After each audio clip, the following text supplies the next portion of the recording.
मित्रांनो, SP. Madam आज आपल्या नातलगाच्या लग्नाला जाण्यासाठी छान सजून निघाल्या होत्या. ड्युटीमुळे आधीच त्यांना उशीर झाला होता आणि आता लग्नाला पोचायलाही उशीर होणार होता. वेळ कमी असल्यामुळे त्या गाडी झपाट्याने चालवत होत्या. पण अचानक गाडीचा मागचा टायर डगमगायला लागला. त्या खाली उतरल्या आणि पाहिलं तर टायर पंक्चर झालेला. एस.पी. मॅडम मनातच म्हणाल्या, आज तर उशिरावर उशीर होणारा दिसतोय. आणि त्यातच त्यांचा ड्रायव्हरही आज सोबत नव्हता. इतक्यात त्यांनी आजूबाजूला नजर टाकली तर जवळच एक पंक्चरची दुकान दिसली. त्यांनी देवाचे आभार मानले की धन्यवाद देवा, मदत अगदी जवळ पाठवलीस. त्या लगेच त्या दुकानाकडे गेल्या आणि पंक्चरवाल्याला म्हणाल्या, मला लग्नाला लवकर जायचंय, कृपया माझा गाडीचा टायर पटकन नीट करा. दुकानात बसलेला एक म्हातारा गृहस्थ म्हणाला, मॅडम, फक्त 5 मिनिटं बसा, माझा कारागीर येतोच आहे. सुमारे 5 मिनिटांनी एक मास्क घातलेला कामगार तिथे आला आणि टायर काढून पंक्चर बनवू लागला. एस.पी. मॅडम त्याच्याकडे पाहत होत्या. त्यांना आतून काहीतरी विचित्र वाटत होतं. त्यांनी विचारलं, तू मास्क का घातलायस? कामगार म्हणाला, मला सर्दी आहे आणि धूळ मातीमुळे त्रास होतो म्हणून मास्क घातलाय. एस.पी. मॅडमला शंका आली. त्यांनी कडक आवाजात सांगितलं, जरा मास्क काढ. सुरुवातीला कामगाराने नकार दिला, पण मॅडमचा राग पाहून त्याला मास्क काढावा लागला आणि जसा मास्क त्याने काढला तसंच एस.पी. मॅडमच्या पायाखालची जमीनच सरकली. त्या थपकून उभ्या राहिल्या, कारण तो कामगार दुसरा कोणी नसून त्यांचा नवरा होता, ज्याला 16 वर्षांपूर्वी एका अपघातात मरण पावलेलं मानलं गेलं होतं. एस.पी. मॅडम तरतरत्या आवाजात म्हणाल्या, तू जिवंत आहेस? हे कसं शक्य आहे? इतकी वर्ष माझ्यापासून दूर का होतास? कामगार गप्प राहिला, डोळे खाली केले आणि हंबरडा फोडून रडू लागला. एस.पी. मॅडम म्हणाल्या, रडतोयस का? खरं सांग, हे सगळं कसं झालं? तेव्हा त्याने मनावर दडपण आणून सत्य सांगितलं. असं सत्य की जे ऐकून तुमच्या डोळ्यातूनही अश्रू अनावर होतील. तर मित्रांनो, संपूर्ण गोष्ट विस्ताराने जाणून घेण्यासाठी व्हिडिओ शेवटपर्यंत नक्की बघा आणि व्हिडिओला लाईक करून चॅनलला सबस्क्राईब करा. तर चला, अजिबात वेळ न दवडता व्हिडिओला सुरू करूयात. एके दिवशी शहरातील सर्वात कर्तबगार आणि प्रामाणिक पोलीस अधिकाऱ्यांपैकी एक असलेल्या एस.पी. आराध्या सिंग यांनी त्यांची नेहमीची गणवेश घातलेली नव्हती. त्या दिवशी त्या फक्त आराध्या होत्या. निळ्या रंगाची रेशमी साडी, कानात हलके झुमके आणि चेहऱ्यावर एक अशी हास्य जे सकाळपासून काही केल्या कमी होत नव्हते.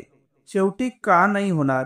त्या दिवशी त्यांचा सर्वात लहान आणि लाडक्या चुलत बहिणीच्या म्हणजेच रियाच्या लग्नाचा समारंभ होता. अनेक वर्षांनंतर कुटुंबात असा मोठा समारंभ होत होता. जेव्हा आराध्या त्यांच्या सरकारी गाडीच्या चाव्या उचलत होत्या तेव्हा हेड कॉन्स्टेबल शर्मा यांनी हसत म्हणाले, मॅडम, आज तर तुम्ही पूर्णपणे ओळखूही येत नाही आहात. आराध्या हसत उत्तरल्या, शर्माजी, कधी कधी गुन्हेगार आणि फायलींच्या बाहेर पडून माणूसही व्हावं लागतं. आज काही ड्युटी नाहीये, फक्त मज्जा. शर्माजींनी काळजीने म्हटलं, मॅडम, ड्रायव्हरला सोबत घेऊन गेलात तर बरं होतं. आराध्या म्हणाल्या, नाही, आज मी स्वतः गाडी चालवणार आहे. तसंही लग्न शहराबाहेर फार्म हाऊसवर आहे. मोकळा रस्ता असेल, छान वाटेल. असं म्हणून त्यांनी त्यांच्या खाजगी गाडीच्या चाव्या उचलल्या आणि पार्किंगकडे निघाल्या. गाडी हायवेवर हवेशी बोलत होती. खिडक्या खाली होत्या आणि जुन्या किशोर कुमारच्या गाण्यांचा आवाज येत होता. आराध्याचं मन त्या दिवशी खरोखर हलकं होतं. रोजच्या तणावातून केसच्या बैठकींपासून दूर त्या रोहनला आठवत होत्या. रोहन, त्यांचा नवरा, ज्याला किशोर कुमार खूप आवडायचा. त्याचं नाव आठवताच त्यांच्या चेहऱ्यावरील हास्य किंचित मंदावलं. 16 वर्ष झाली होती. एक दीर्घ काळ, एक जखम जी कधीच भरली नव्हती. तो भयानक अपघात, डोंगराळ रस्त्यावर गाडी खड्ड्यात पडली आणि मग काहीच नाही. फक्त जळालेल्या गाडीचे तुकडे आणि एक अशी बातमी जेने आराध्याची दुनियाच उद्ध्वस्त केली होती. तेव्हा त्या फक्त एक इन्स्पेक्टर होत्या. रोहनच्या मृत्यूने त्यांना आतून तोडलं होतं. पण त्या दुःखाने त्यांना कठोरही बनवलं. त्यांनी स्वतःला कामात इतकं बुडवलं की आज त्या शहराच्या एसपी होत्या. सत्ता, मान, मोठं घर, सर्व काही होतं. फक्त रोहन नव्हता. तू असतास तर किती आनंदी झाला असतास, त्या हवेत अलकेच म्हणाल्या. जणू रोहन शेजारील सीटवरच बसलाय. पहा, तुझी आराध्या आज किती मोठी अधिकारी झाली आहे. या विचारात हरवलेल्या त्यांना लक्षातच आलं नाही की त्या लग्नाच्या ठिकाणापासून फक्त अर्ध्या तासाच्या अंतरावर होत्या. त्या किंचित उशिरा पोहोचल्या होत्या. त्यांनी गाडीचा वेग वाढवला तेवढ्यात अचानक गाडीच्या मागील बाजूने एक विचित्र आवाज आला. फट फट फट. आणि त्यांना काही समजण्याआधीच गाडीचा तोल बिघडू लागला. त्यांनी मोठ्या कष्टाने स्टेअरिंग सांभाळलं आणि गाडी रस्त्याच्या कडेला लावली. आजच हे सर्व व्हायचं होतं. त्या रागाने स्टेअरिंगवर हात मारत म्हणाल्या. खाली उतरून पाहिलं तर मागचं टायर पूर्णपणे पंक्चर झालं होतं. आजूबाजूला कोणतीही मदत दिसत नव्हती. ना दुकान ना घर, फक्त रिकामा रस्ता आणि दोन्ही बाजूंना शेतं. मोबाईल काढला तर नेटवर्कही नव्हतं. वाह, उत्तम, त्या स्वतःवरच उपहासाने म्हणाल्या. एसपी साहेबा रस्त्याच्या मधोमध अडकल्या. साडीचा पदर कमरेला खोचून त्या डिग्गी उघडून स्टेपनी बदलण्याचा विचार करू लागल्या. पण त्यांना हे काम कुठे येत होतं? रोहन असता तर 5 मिनिटात करून टाकलं असतं. पुन्हा रोहनचा विचार. त्यांनी स्वतःच्या विचारांना झटकून टाकलं. आता समस्येवर लक्ष केंद्रित करायचं होतं. त्यांनी आजूबाजूला नजर फिरवली. रस्त्यावरून 1-2 गाड्या गेल्या, पण कोणीही थांबण्याची तसदी घेतली नाही. कदाचित एकट्या सजलेल्या स्त्रीला पाहून त्यांना वाटलं असावं की काही नाटक आहे. अर्धा तास निघून गेला. घामाने त्यांचा मेकअप किंचित फिका पडू लागला. राग आणि हतबलता दोन्हीही त्यांच्यावर स्वार होत होती. तेवढ्यात त्यांना दूर, जिथे रस्ता थोडा वळत होता, तिथे एक छोटंसं फलक दिसलं. धूळ आणि हवामानामुळे त्याचा रंग उडाला होता, पण तरीही वाचता येण्यासारखं होतं. पंक्चरचं दुकान. त्यांच्या डोळ्यात एका क्षणासाठी चमक आली. देवाचा आभार, त्या मनातल्या मनात म्हणाल्या आणि विचार न करता त्या दिशेने जलद पावलं टाकत निघाल्या. दुकान कसलं होतं? टिनाच्या छताखाली एक छोटीशी खोली होती. बाहेर काही जुनी झिजलेली टायरं पडली होती आणि हवेची मशीन शांत उभी होती. एक वृद्ध माणूस लाकडी तुटलेल्या खुर्चीवर बसून झोपटत होता. काका, आराध्या मोठ्याने म्हणाल्या. काका हडबडून उठले. एक सजलेली स्त्री समोर पाहून ते किंचित घाबरले. बाई, काय झालं? आराध्या एका श्वासात म्हणाल्या. माझ्या गाडीचं टायर पंक्चर झालंय. इथून थोड्या अंतरावर गाडी उभी आहे. तुम्ही दुरुस्त कराल का? मला खूप घाई आहे. लग्नाला जायचंय. काकांनी त्यांच्या जुऱ्या पडलेल्या डोळ्यांनी त्यांच्याकडे पाहिलं. बाई, मी आता हे काम करत नाही. कंबर दुखतं. माझा कारागीर आहे, तो 5 मिनिटात येईलच. जवळच्याच गावात सामान आणायला गेलाय. तुम्ही बसा. आराध्याकडे बसण्याशिवाय पर्याय नव्हता. त्या तिथेच एका प्लॅस्टिकच्या खुर्चीवर बसल्या, जी कदाचित वर्षानुवर्ष साफ झाली नव्हती. त्यांनी पुन्हा फोन पाहिला. नेटवर्क अजूनही नव्हतं. त्या फक्त वाट पाहत होत्या. प्रत्येक येणाऱ्या जाणाऱ्या गाडीसोबत त्यांची अस्वस्थता वाढत होती. 5 मिनिटं, 10 मिनिटं, 15 मिनिटं. त्यांनी किंचित चिडूनच म्हटलं. काका, तुमचा कारागीर कुठे राहिला? मला खूप उशीर होतोय. काकांनी तेच रटाळलेलं उत्तर दिलं. येतोय बाई, येतोय.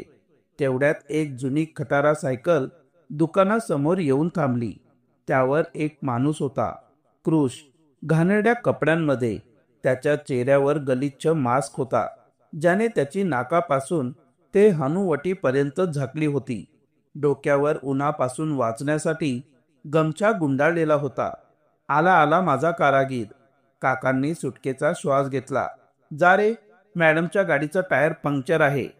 तो माणूस काही न बोलता आपल्या साधनांची पिशवी उचलून आराध्याकडे पाहू लागला. त्याच्या डोळ्यात काहीतरी होतं. एक विचित्र थकवा, खोल उदासी. पण आराध्याला त्या क्षणी काही विचारायला वेळ नव्हता. त्या तातडीने उठल्या. चला लवकर करा, असं म्हणत त्या पुढे चालू लागल्या. आणि तो माणूस शांतपणे सायकल ओढत त्यांच्या मागे. गाडीपाशी पोहोचल्यावर त्याने एक शब्दही न बोलता काम सुरू केलं. त्याच्या काम करण्याची पद्धत वेगळी होती. जणू तो वर्षानुवर्ष हेच करत आला होता. जॅक लावणं, नट उघडणं, टायर काढणं, सगळं यंत्रासारखं. आराध्या तिथे उभ्या त्याच्याकडे पाहत होत्या आणि पाहता पाहता त्यांना पुन्हा तोच विचित्र अनुभव येऊ लागला. त्या माणसाचे हात लांब आणि बारीक, त्याची पकड, नट उघडताना बोटं वाकवण्याची पद्धत, सगळं इतकं परिचित का वाटत होतं? पोलिसी सवयीने त्या म्हणाल्या, "हे मास्क का लावलंयस?"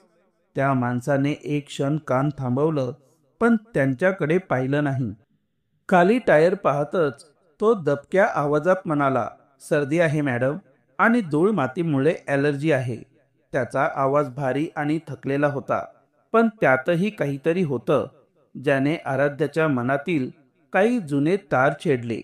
त्यांचा संशय आता गडद होऊ लागला. हा फक्त अनुभव नव्हता, काहीतरी वेगळं होतं. त्यांच्या पोलिसी डोक्यात लाईटी लागल्या. त्यांनी पाहिलं, काम करताना त्या माणसाने घामलेला हात आपल्या पॅन्टच्या मागच्या भागावर एका खास पद्धतीने पुसला, ठीक तसाच जसा रोहन पुसायचा. आराध्याचं हृदय जोरात धडकायला लागलं. एक थंड लाट त्यांच्या पाठीतून गेली. नाही, हे शक्य नाही. हा माझा भ्रम आहे, त्यांनी स्वतःला समजावलं. मी वेडी होते, तो गेलाय तर. पण त्यांचं मन मानायला तयार नव्हतं. त्यांच्या नजरेत आता त्या माणसाची प्रत्येक हालचाल टिपली जात होती. तो पंक्चर तपासण्यासाठी टायर पाण्याच्या टाकीत टाकत होता.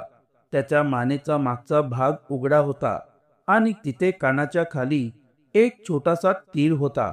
बस, आराध्यासाठी हे पुरेसं होतं. तोच तीळ ज्याची त्या नेहमी चेष्टा करायच्या. त्यांची दुनिया फिरली. त्यांच्या कानात साय साय असा आवाज येऊ लागला. त्यांना वाटलं आता चक्कर येऊन त्या पडतील. कापत्या आवाजात त्या म्हणाल्या, "जरा मास्क काढ." त्या माणसाचे हात तिथेच थांबले. तो दगडासारखा झाला. त्याने काही उत्तर दिलं नाही. आराध्या पुढे सरकल्या. यावेळी त्यांच्या आवाजात एक एसपीचा रुबाब होता, एका पत्नीचा हक्क होता, तुटलेल्या हृदयाची अस्वस्थता होती. "मी म्हणाले मास्क काढ." तो माणूस कापला. त्याने हळूच नकारार्थी मान हलवली. आराध्याचा संयम आता संपला होता. त्या राग, दुःख आणि अविश्वासाच्या एका विचित्र वादळात सापडल्या होत्या. त्या जवळ जवळ ओरडल्या, "तू मास्क काढतोयस की नाही? मी पोलीस अधिकारी आहे." त्यांच्या ओरडण्याने तो माणूस घाबरला. त्याच्याकडे आता पर्याय नव्हता. त्याचे कापते हात हळूहळू चेहऱ्याकडे गेले. त्याने गमछा काढला आणि मग हळूहळू मास्कची दोरी कानातून काढली.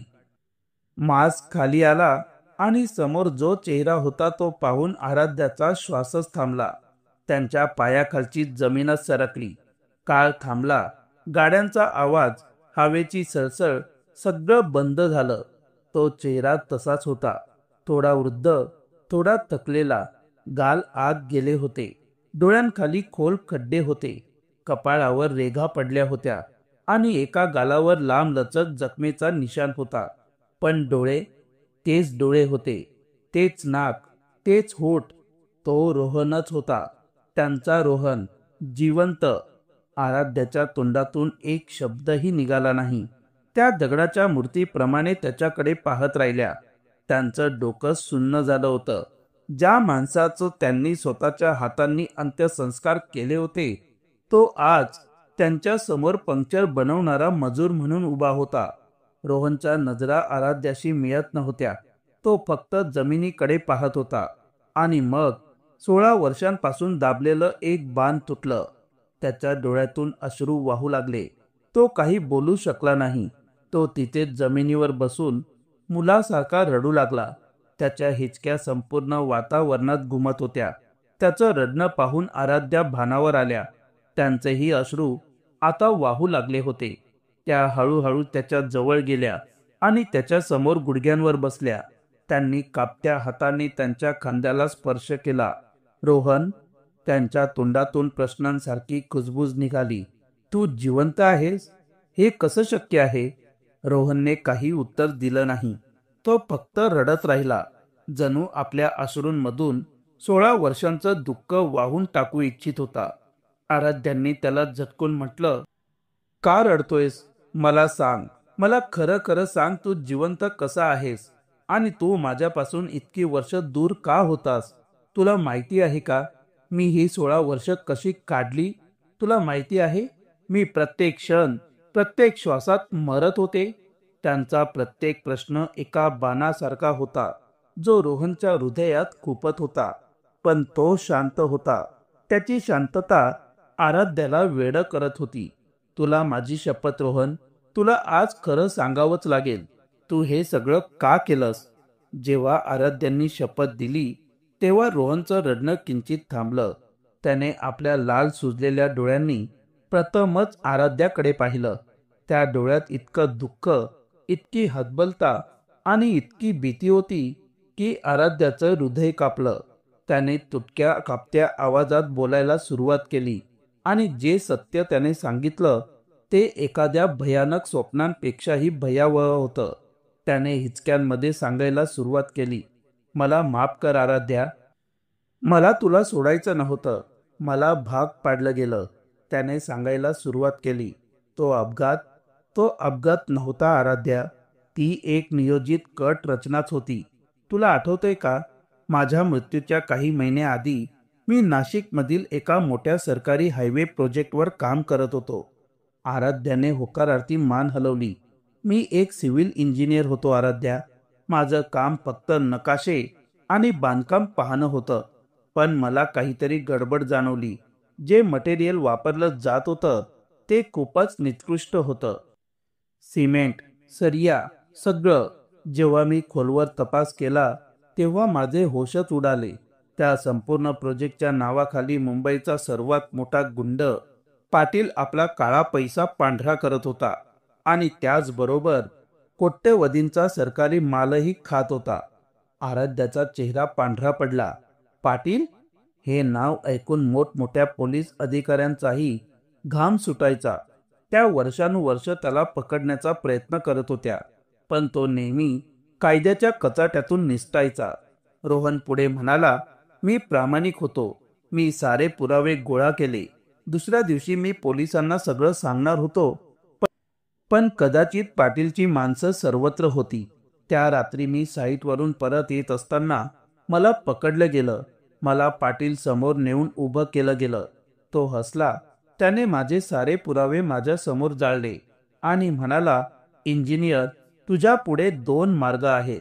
एकतर उद्या सकाळी तुझ्या बायकोसह भयानक कार अपघातात मर, किंवा कायमचं जगासाठी मर आणि तुझ्या बायकोला जिवंत सोड. आराध्याच्या डोळ्यातून अश्रू वाहत होते. त्याला विश्वास बसत नव्हता. रोहनचा आवाज कापत होता. पाटीलला माहीत होतं की तू पोलीस आहेस. तो म्हणाला, तुझी बायको खूप प्रामाणिक आहे, खूप हुशार आहे. जर तू जिवंत राहिलास तर ती शांत बसणार नाही. ती माझ्या मागे लागेल. पण जर तू मेलास तर ती तुटेल. ती काही वर्ष दुःखी राहील, पण जिवंत तरी राहील. आणि जर तू जरा जास्तच हुशारी दाखवण्याचा प्रयत्न केलास तर मी तिला अशी मारेल की तिचा आत्माही कापेल. माझ्याकडे कोणताही पर्याय नव्हता आराध्या. एकीकडे माझा मृत्यू होता आणि दुसरीकडे तुझं आयुष्य. मी तुझं आयुष्य निवडलं. दुसऱ्या दिवशी त्यांनी सगळं नियोजित केलं. एका जुन्या गाडीत एका लावारिस मृतदेहाला माझे कपडे घालून बसवलं गेलं, ज्याचा चेहरा ओळखणं अशक्य होतं. आणि ती गाडी त्या डोंगरावरून खाली फेकली गेली, जिथे मी नेहमी लाईटवर जाताना थांबायचो. मला दूर एका डोंगरावर उभं करून माझ्या मृत्यूचा तमाशा पाहायला भाग पाडलं गेलं. मला ओरडायचं होतं, किंचाळायचं होतं, पण माझे हात बांधले होते, तोंड बंद होतं. मी तुला पाहिलं होतं आराध्या. जेव्हा तू ती बातमी ऐकून तिथे पोहोचलीस, तुझं रडणं, तुझी अवस्था, मी तिथेच मरून जायचं होतं. हे ऐकून आराध्याची आत्मा थरथर कापू लागली. त्या प्रसंगाचा विचार करूनच थरथरल्या. त्यानंतर पाटीलच्या माणसांनी मला एका ट्रकमध्ये टाकलं आणि कुठेतरी दूर अनोळखी शहरात जाऊन फेकलं. त्यांनी मला धमकी दिली की जर मी माझी ओळख उघड करण्याचा किंवा तुझ्याशी संपर्क साधण्याचा प्रयत्न जरी केला तर ते तुला शोधून ठार मारतील. माझ्याकडे ना पैसे होते ना ओळख. मी रोहन नव्हतो. मी एक जिवंत प्रेत होतो. मी 16 वर्ष आराध्या 16 वर्ष या भीतीत घालवली. मी प्रत्येक प्रकारचं काम केलं, मजुरी केली, हॉटेलात भांडी घासली आणि शेवटी हे पंक्चर बनवण्याचं काम शिकलो. मी एका शहरातून दुसऱ्या शहरात भटकत राहिलो जेणेकरून कोणी मला ओळखू नये. मी रोज वृत्तपत्रात टीव्हीवर तुझ्या बातम्या शोधायचो. जेव्हा तू इन्स्पेक्टर वरून SP झालीस त्या रात्री मी रात्रभर रडलो, आनंदाने आणि या गोष्टीच्या दुःखाने की मी तुझ्या सोबत नव्हतो. मी तुला दूरवरून पाहायचो आराध्या. कधी कधी मी तुझ्या शहरातही यायचो, फक्त तुझी एक झलक पाहण्यासाठी. तुला तुझ्या गाडीत तुझ्या गणवेशात पाहून माझी छाती अभिमानाने फुलायची. पण पुढच्या क्षणी हे जाणवायचं की मी तुझ्या जवळ येऊ शकत नाही आणि ते मला मारून टाकायचं. त्याने आपल्या गालावरील निशाणाला स्पर्श केला. हा निशाणही पाटीलच्या एका माणसाने मला दिला. जेव्हा त्याने मला तुझ्या घराजवळ भटकताना पाहिलं त्या दिवसानंतर मी तुझ्या शहरात येणंही बंद केलं. मग आज तू इथे कसा? आराध्याने रडत विचारलं. पाटील, रोहन म्हणाला, 3 महिन्यांपूर्वी मी वृत्तपत्रात वाचलं की तो एका टोळीच्या युद्धात मारला गेला. त्या दिवशी मला वाटलं की जणू मी मुक्त झालो. 16 वर्षांची कैद संपली. गेल्या 3 महिन्यांपासून मी हिम्मत जमवत होतो की तुझ्याकडे यावं, पण कसं येणार आराध्या? कोणत्या तोंडाने? तू इतकी मोठी SP आणि मी एक फाटका हारलेला मजूर. मला लाज वाटत होती.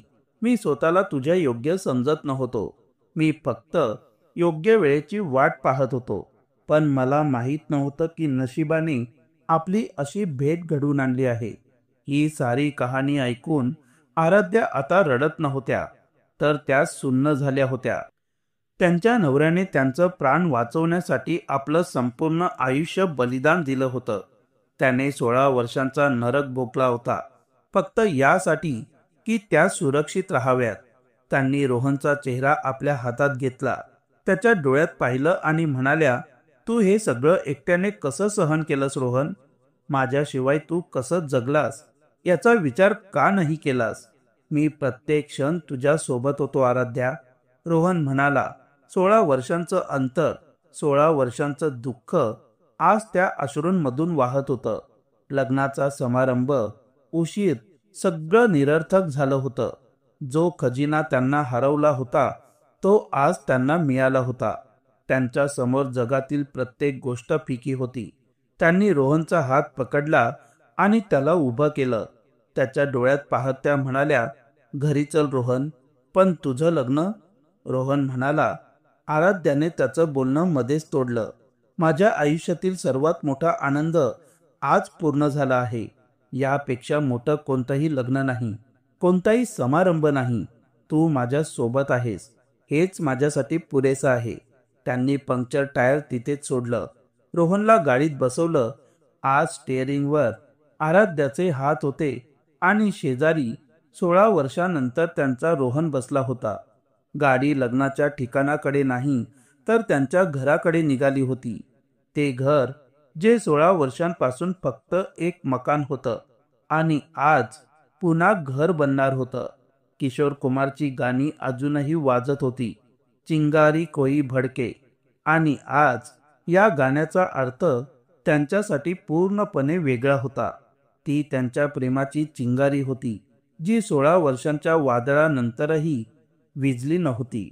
तर मित्रांनो, आजची कथा तुम्हाला कशी वाटली ते आम्हाला कमेंट करून नक्की सांगा. पुन्हा भेटूया एका नवीन कथेसह. तोपर्यंत धन्यवाद. थँक्यू.